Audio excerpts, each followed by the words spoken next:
اللہ کے نام سے شروع جو بڑا مہربان نہایت رحم فرمانے والا ہے۔ الف لام را، یہ عظیم کتاب ہے جسے ہم نے آپ کی طرف اتارا ہے تاکہ آپ ان لوگوں کو تاریکیوں سے نکال کر ایمان نور کی جانب لے آئیں، ان کے رب کے حکم سے اس راہ کی طرف لائیں جو غلبہ والا ہے، سب خوبیوں والا ہے۔ وہ اللہ کہ جو کچھ آسمانوں میں اور جو کچھ زمین میں ہے سب اسی کا ہے، اور کفار کے لیے سخت عذاب کے باعث بربادی ہے۔ یہ وہ لوگ ہیں جو دنیاوی زندگی کو آخرت کے مقابلے میں زیادہ پسند کرتے ہیں اور لوگوں کو اللہ کی راہ سے روکتے ہیں اور اس کے دین حق میں کجی تلاش کرتے ہیں۔ یہ لوگ دور کی گمراہی میں پڑ چکے ہیں، اور ہم نے کسی رسول کو نہیں بھیجا مگر اپنی قوم کی زبان کے ساتھ، تاکہ وہ ان کے لیے پیغام حق خوب واضح کر سکے۔ پھر اللہ جسے چاہتا ہے گمراہ ٹھہرا دیتا ہے اور جسے چاہتا ہے ہدایت بخشتا ہے، اور وہ غالب حکمت والا ہے۔ اور بے شک ہم نے موسیٰ کو اپنی نشانیوں کے ساتھ بھیجا کہ اے موسیٰ، تم اپنی قوم کو اندھیروں سے نکال کر نور کی طرف لے جاؤ اور انہیں اللہ کے دنوں کی یاد دلاؤ جو ان پر پہلی امتوں پر آ چکے تھے۔ بے شک اس میں ہر زیادہ صبر کرنے والے اور خوب شکر بجا لانے والے کے لیے نشانیاں ہیں۔ اور وہ وقت یاد کیجئے جب موسیٰ نے اپنی قوم سے کہا، تم اپنے اوپر اللہ کے اس انعام کو یاد کرو جب اس نے تمہیں آل فرعون سے نجات دی جو تمہیں سخت عذاب پہنچاتے تھے اور تمہارے لڑکوں کو ذبح کر ڈالتے تھے اور تمہاری عورتوں کو زندہ چھوڑ دیتے تھے، اور اس میں تمہارے رب کی جانب سے بڑی بھاری آزمائش تھی۔ اور یاد کرو جب تمہارے رب نے آگاہ فرمایا کہ اگر تم شکر ادا کرو گے تو میں تم پر اپنی نعمتوں کا ضرور اضافہ کروں گا، اور اگر تم ناشکری کرو گے تو میرا عذاب بہت سخت ہے۔ اور موسیٰ نے کہا، اگر تم اور وہ سب کے سب لوگ جو زمین میں کفر کرنے لگے ہیں تو بے شک اللہ ان سب سے یقیناً بے نیاز ہے، لائق حمد و ثنا ہے۔ کیا تمہیں ان لوگوں کی خبر نہیں پہنچی جو تم سے پہلے ہو گزرے ہیں؟ وہ قوم نوح اور عاد اور سمود کی قوموں کے لوگ تھے، اور کچھ لوگ ان کے بعد ہوئے، انہیں اللہ کے سوا کوئی نہیں جانتا کیونکہ وہ صفحہ ہستی سے بالکل نیست و نابود ہو چکے ہیں۔ ان کے پاس ان کے رسول واضح نشانیوں کے ساتھ آئے، پس انہوں نے اپنے ہاتھ اپنے منہوں میں ڈال لیے اور کہنے لگے، ہم نے اس دین کا انکار کر دیا جس کے ساتھ تم بھیجے گئے، اور یقیناً ہم اس چیز کی نسبت اضطراب انگیز شک میں مبتلا ہیں جس کی طرف تم ہمیں دعوت دیتے ہو۔ ان کے پیغمبروں نے کہا کہ اللہ کے بارے میں شک ہے جو آسمانوں اور زمین کا پیدا فرمانے والا ہے، جو تمہیں بلاتا ہے کہ تمہارے گناہوں کو تمہاری خاطر بخش دے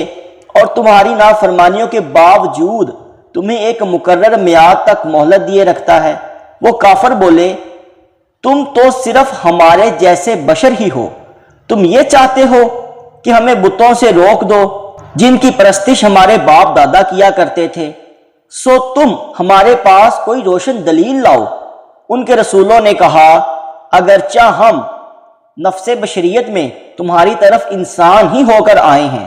لیکن اس فرق پر بھی غور کرو کہ اللہ اپنے بندوں میں جس پر چاہتا ہے احسان فرماتا ہے۔ پھر برابری کیسی اور رہ گئی روشن دلیل کی بات؟ یہ ہمارا کام نہیں کہ ہم اللہ کے حکم کے بغیر تمہارے پاس کوئی دلیل لے آئیں، اور اللہ ہی پر مومنوں کو بھروسہ کرنا چاہیے۔ اور ہمیں کیا ہے کہ ہم اللہ پر بھروسہ نہ کریں، حالانکہ اس نے ہمیں ہدایت و کامیابی کی راہیں دکھائی ہیں، اور ہم ضرور تمہاری اذیت رسانیوں پر صبر کریں گے، اور اہل توکل کو اللہ ہی پر توکل کرنا چاہیے۔ اور کافر لوگ اپنے پیغمبروں سے کہنے لگے، ہم بہر صورت تمہیں اپنے ملک سے نکال دیں گے، کیا تمہیں ضرور ہمارے مذہب میں لوٹ کر آنا ہوگا؟ تو ان کے رب نے ان کی طرف وحی بھیجی کہ ہم ظالموں کو ضرور ہلاک کر دیں گے، اور ان کے بعد ہم تمہیں ضرور اسی ملک میں آباد فرمائیں گے۔ یہ وعدہ ہر اس شخص کے لیے ہے جو میرے حضور کھڑا ہونے سے ڈرا اور میرے وعدہ عذاب سے خائف ہوا۔ اور بالآخر رسولوں نے اللہ سے فتح مانگی اور ہر سرکش ضدی نامراد ہو گیا۔ اس بربادی کے پیچھے پھر جہنم ہے اور اسے پیپ کا پانی پلایا جائے گا جسے وہ بمشکل ایک ایک گھونٹ پیے گا اور اسے حلق سے نیچے اتار نہ سکے گا، اور اسے ہر طرف سے موت آ گھیرے گی اور وہ مر بھی نہ سکے گا، اور پھر اس کے پیچھے ایک اور بڑا ہی سخت عذاب ہوگا۔ جن لوگوں نے اپنے رب کے ساتھ کفر کیا ان کی مثال یہ ہے کہ ان کے اعمال اس راکھ کی مانند ہیں جس پر تیز آندھی کے دن سخت ہوا کا جھونکا آ گیا۔ وہ ان کے اعمال میں سے جو انہوں نے کمائے تھے کسی چیز پر قابو نہیں پا سکیں گے۔ یہی بہت دور کی گمراہی ہے۔ اے سننے والے، کیا تو نے نہیں دیکھا کہ بے شک اللہ نے آسمانوں اور زمین کو حق پر مبنی حکمت کے ساتھ پیدا فرمایا؟ اگرچہ وہ چاہے تو تمہیں نیست و نابود فرما دے اور تمہاری جگہ نئی مخلوق لے آئے، اور یہ کام اللہ پر کچھ بھی دشوار نہیں ہے۔ اور روز محشر اللہ کے سامنے جب چھوٹے بڑے حاضر ہوں گے تو پیروی کرنے والے کمزور لوگ طاقتور متکبروں سے کہیں گے، ہم تو عمر بھر تمہارے تابع رہے، تو کیا تم اللہ کے عذاب سے بھی ہمیں کسی قدر بچا سکتے ہو؟ وہ امرا اپنے پیچھے لگنے والے غریبوں سے کہیں گے، اگر اللہ ہمیں ہدایت کرتا تو ہم تمہیں بھی ضرور ہدایت کی راہ دکھاتے، ہم خود گمراہ تھے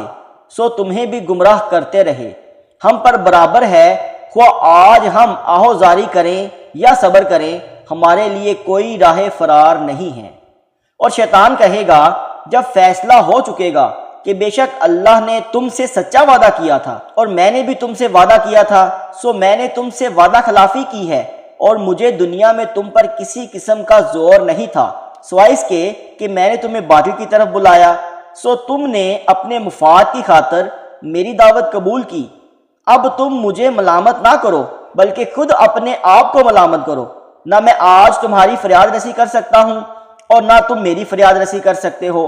اس سے پہلے جو تم مجھے اللہ کا شریک ٹھہراتے رہے ہو، بے شک میں آج اس سے انکار کرتا ہوں، یقیناً ظالموں کے لیے دردناک عذاب ہے۔ جو لوگ ایمان لائے اور نیک عمل کرتے رہے وہ جنتوں میں داخل کیے جائیں گے جن کے نیچے نہریں بہہ رہی ہیں، وہ ان میں اپنے رب کے حکم سے ہمیشہ رہیں گے۔ ملاقات کے وقت اس میں ان کا دعائیہ کلمہ سلام ہوگا۔ کیا آپ نے نہیں دیکھا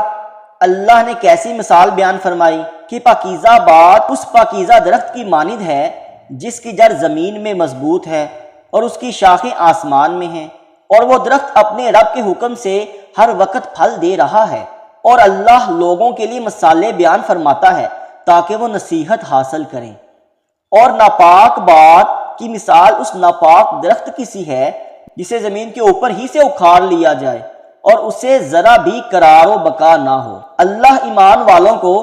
اس مضبوط بات کی برکت سے دنیاوی زندگی میں بھی ثابت قدم رکھتا ہے اور آخرت میں بھی، اور اللہ ظالموں کو گمراہ ٹھہرا دیتا ہے، اور اللہ جو چاہتا ہے کر ڈالتا ہے۔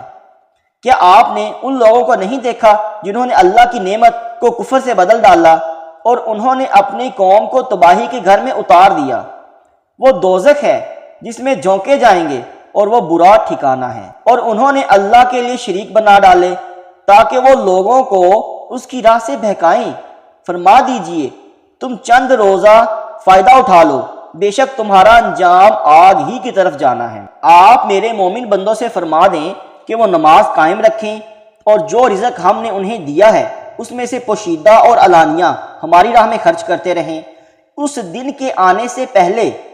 جس دن میں نہ کوئی خرید و فروخت ہوگی اور نہ ہی کوئی دنیاوی دوستی کام آئے گی۔ اللہ وہ ہے جس نے آسمانوں اور زمین کو پیدا فرمایا اور آسمان کی جانب سے پانی اتارا، اس پانی کے ذریعے سے تمہارے رزق کے طور پر بھی پھل پیدا کیے، اور اس نے تمہارے لیے کشتیوں کو مسخر کر دیا تاکہ اس کے حکم سے سمندر میں چلتی رہیں، اور اس نے تمہارے لیے دریاؤں کو بھی مسخر کر دیا، اور اس نے تمہارے فائدے کے لیے سورج اور چاند کو مطیع بنا دیا جو ہمیشہ اپنے مدار میں گردش کرتے رہتے ہیں، اور تمہارے لیے رات اور دن کو بھی تابع کر دیا، اور اس نے ہر وہ چیز عطا فرما دی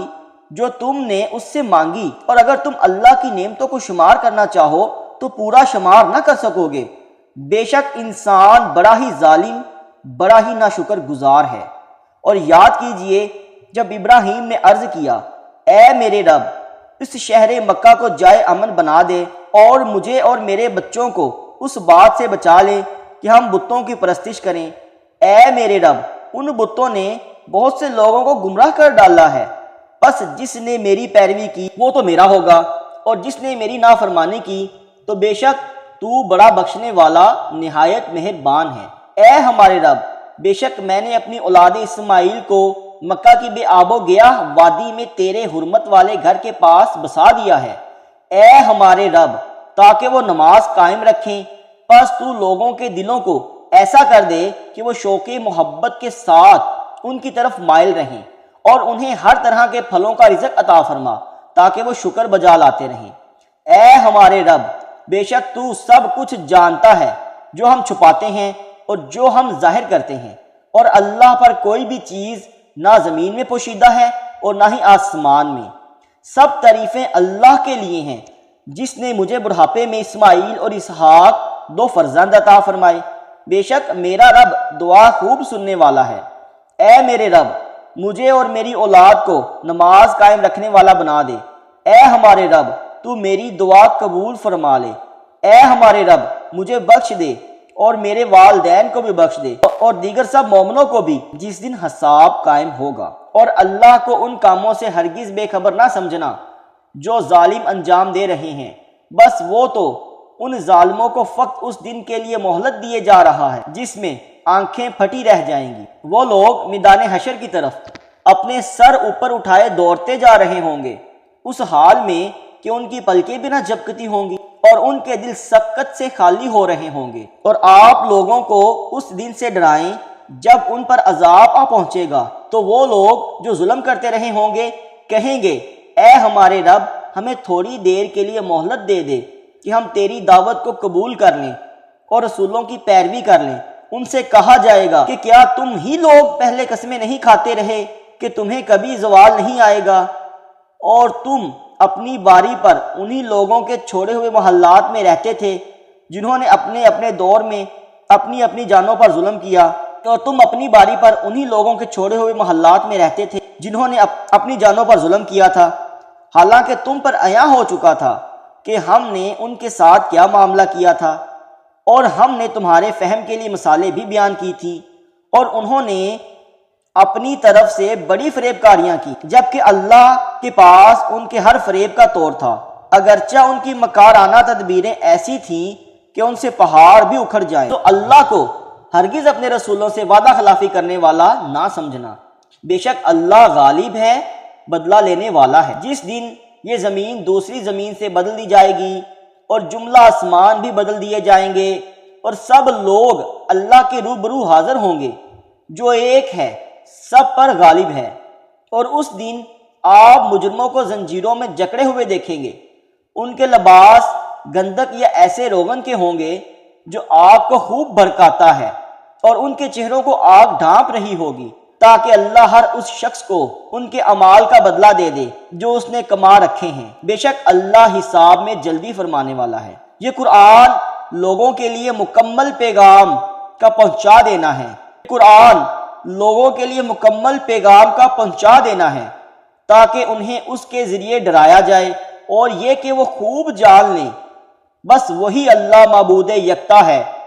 اور یہ کہ دانشمند لوگ نصیحت حاصل کریں۔